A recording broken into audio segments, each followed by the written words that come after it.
Uhuru Kenyatta said today in Jubilee Delegates Conference in Kiambu. That's a clear violation of Section 4 and Section 6 of the President's Retirement Benefits Act that demands that after 6 months you must resign as the party leader. And also it says that a former president or a retired president should only engage themselves with stately matters or national advice.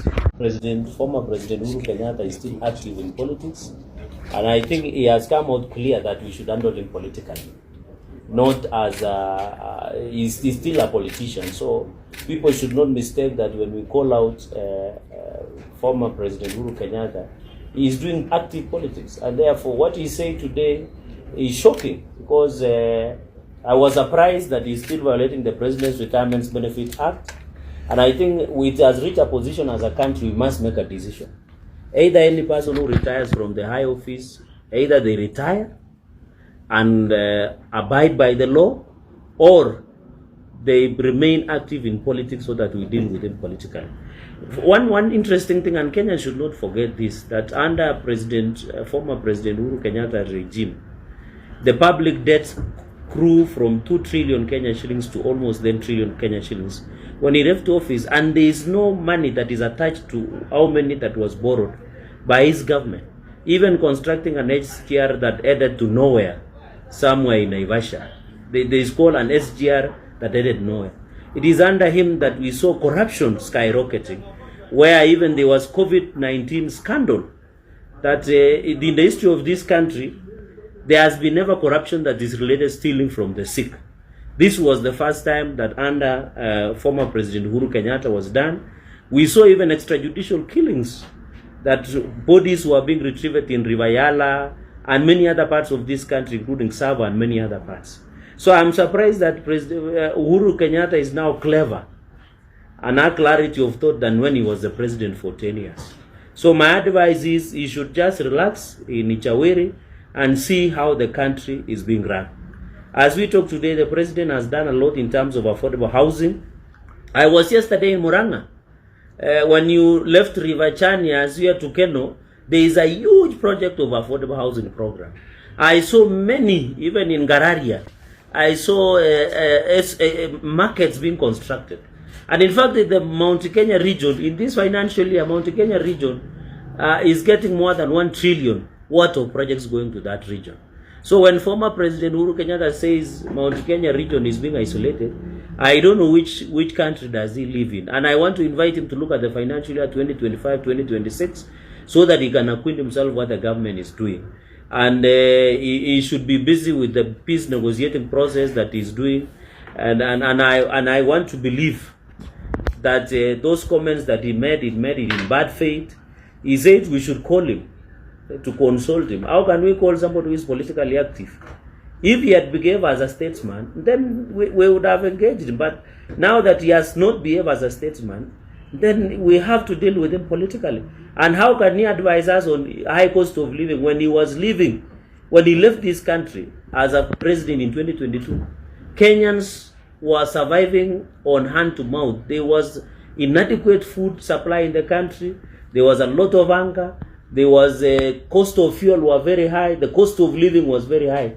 We cannot consult him at any given time because he doesn't have even a single iota on how this country should be run. And I think is what we call accidental president or post-colonial era of this republic. And we hope it doesn't happen in the near future. And you know, we defeated him in 2022. He had his own project, we defeated him. We are aware he has a project. We will also defeat him in 2027 because what President William Ruto will get as a re-election is what he has done for this country. Affordable housing, construction of Talanta Stadium, many tarmac roads, including Mau Mau roads in Mount Kenya region. There are many projects in markets. There are many others. And in fact, it's President William Ruto that I heard him talk about unity. It is President William Ruto who crossed the aisle and extended an olive branch to former Prime Minister Raila Odinga. And he brought the country together. That's why we have broad-based government. It was because of the wisdom, of the knowledge and magnanimity of President William Ruto.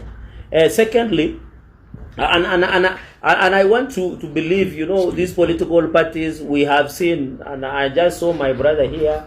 I have seen the former. It is lovable because I just saw the former deputy president, impeached deputy president, just chatted in quietly like a muchawi. You know, he was chased away in London. In fact, he had told us he's going to raise 2 billion. But I'm told he raised only 2 million Kenyan shillings, or was it 1.5 million shillings? Because the Kenyans in London knew that this is a political conman, and they will not allow him to raise any money. So I want to warn the aspirants under DCP that DCP is the highest auctioning house. Even I've seen some of the Gitungatis like from Kirinyaga, Murango. I've seen Garungo Adangwa, the likes of Metu. All of them, they will have to buy the ticket. That ticket has been sold to the highest bidder. And as a government, Mount Kenya is a stronghold of UDA. We will not allow anybody or some individuals to masquerade. We are going to have our candidates in UDA and also in DCP, but they sing UDA at night. So we know that we know the neighboring. I was in Muranga. I was the neighboring to Muranga here in Kirinyaga. We have some women there. We must ensure we win. We must have people who are friendly. And after election, they'll come back home. They'll come back. So when I see people singing Kitungatis, like my friends from that region, following DCP, some of them want to be governors, some of them, I'm telling you, now that former impeached deputy president has failed to raise 2 billion in London, or was it 1 billion, they'll have to buy party tickets from DCP. Ole wow, because they will have to buy, because some of us have intelligence that the people who are funding will be given the party tickets by DCP. And that is why he was shy today.